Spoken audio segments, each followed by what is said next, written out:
Welcome to Beardy, Bruce Lee Central. Hey everybody, it's Birdie here. What's going on, guys? Okay, so I used sophisticated AI software to colorize, remaster, and enhance the footage you're about to see. It's Bruce Lee versus James Coburn in a real sparring fight. So here we go, guys. Enjoy. So Bruce came over to the house, and I was living over on Tower Road, and it was just filled with energy, just boom, just bursting with energy. And so we talked for a little bit, and he said, what have you been doing? And then I said, well, all I've done is that things. Yeah, but you did a lot of flicky stuff. Flicky. Bang, nothing really. I said, oh, really? And he said, I've got a 1-inch punch that is better than anything you did. And I said, really? I'd like to see that. And he said, got a pillow? And so I stood up, put a pillow in front of me, and hold it, and bang, like that. Knocked me into the chair. The chair fell down. I rolled over into the corner with a 1-inch punch. I got up and I said, let's go to work, man. That looks like fun. We're talking about the Far Eastern philosophies. I was just wondering if you ever practiced Kung Fu or any of the other martial arts. Kung Fu, yes. Bruce Lee was a great friend of mine, and we used to work out together for a long time. It was very close. We were very close friends. And he was a very interesting gentleman, wasn't he? Bruce? Yeah. Oh, yes. He was a groovy guy. Yeah. I was very sorry to see him go. What do you think made him so unique? Well, he related everything, his whole life was related to martial arts. He lived, breathed, fought, moved, everything was dedicated to the highest principle of his own self-evolution. He created himself. Bruce Lee was a little Chinese guy who demanded of himself great excellence. I mean, he was a true artist in that respect. He created himself.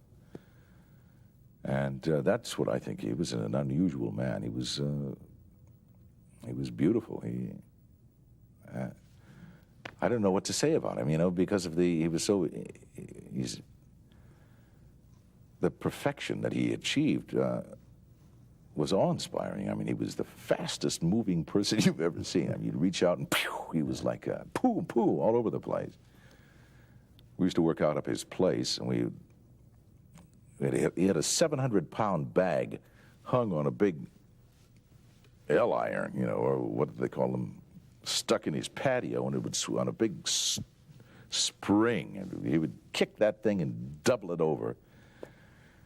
And I would kick it, and it would double me over. But he would, boom, get that thing just swinging back and forth and pop it. He was amazing, really amazing. And he's a great loss. A loss to me. I miss him daily.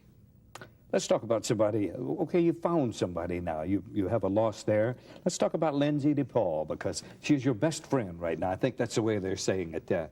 Oh, yeah. In showbiz today, aren't they? She great. She's a singer, songwriter.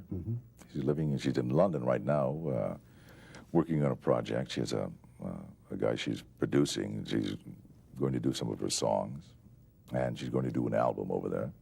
Go do your tunes? No. Losing the Blues, and what is it, Melancholy Melon? And Melancholy Melon, yeah. Isn't that a funny time? It's a funny song. Yeah. She's a very talented lady, though. Yeah, she's talented. She's beautiful and bright. And we've been together I guess about almost, this summer it'll be 3 years. How time flies. Well, you were married to the same lady for about 18 years, and you did something else that's different in this town. You're still very good friends. Oh, yeah. And oh, sure. I mean, you're with somebody for 17 years. Why shouldn't you be friends anyway? Yeah. And I believe, how old is your son now? He's 18. Would you like for him to follow in the same kind of business you're in? If he wants to, sure, why not? I'll support him. I'll support whatever he wants to do, as long as he's in Rhodesia right now. What's he doing there? He's taking in impressions of a changing society. I thought it would be interesting for him to see the world. So for his birthday present, for his graduation present, I gave him a year to travel around the world and see what he wanted to do, if he could find something that inspired him to want to become, or whatever, to devote his life to. And I have a friend down in Rhodesia, and so he's been showing him around South Africa. And it's also good for him to establish his own identity. And living in Beverly Hills, he's always had to share an identity with me, and you know, that's very hard for a kid. I mean, you know, they're always thinking, well, he's going to be an actor, or he's going to be. So he had to kind of be develop a false personality, a side of himself that wasn't really his. And down there, he's you know, all by himself, and he's doing the thing on his own. He's whatever trouble he gets into, he has to get out of it.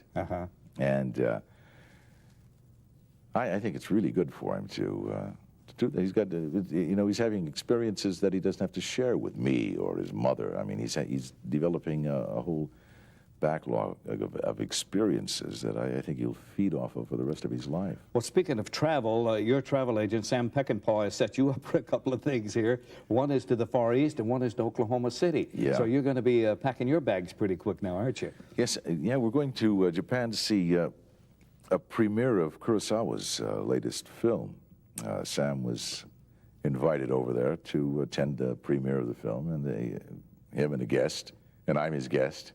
And then we're going back to Oklahoma City, where Sam's getting the first John Ford Memorial Award. At the National Cowboy Hall of Fame. Yeah, at the National Cowboy Hall of Fame. And you're going down there, too. I'll be there. I'll see you there. So we should have a ball We'll down have a great time there. And what a night. And I know one day you've made that many Westerns. I know you'll be in there. I kind of got the feeling. Are you going to present an award, aren't you? Yeah, I'm going to. I don't know to whom or, you know, what the award is, but they've asked me to do that, so I'll present one. And Gene Autry is moving up into the highest echelon of the Cowboy Hall of Fame. Good. I'm sure you've done a picture. Have you done a picture with Henry Fonda? Yeah, the Midway. That's true. Yeah, Midway. It's the only time I've had an opportunity to work with Hank. And he's going into the Hall of Fame that night. And posthumously, Tex Ritter and Dorothy and his son John will be there to accept it. Let's see who else is going to be there. Another great writer, Mishner, James Mishner. Yeah. Yeah, it's going to be in there. So we'll have a great time, Yeah, won't we? that should be fun. Well, I've enjoyed this, and I hope you have. Okay, Johnny, so have I. Thank you very much. And I really enjoyed the film. Well, good. I'm glad. Well, I hope people have responded really well to it. I mean, I'm very pleased about that.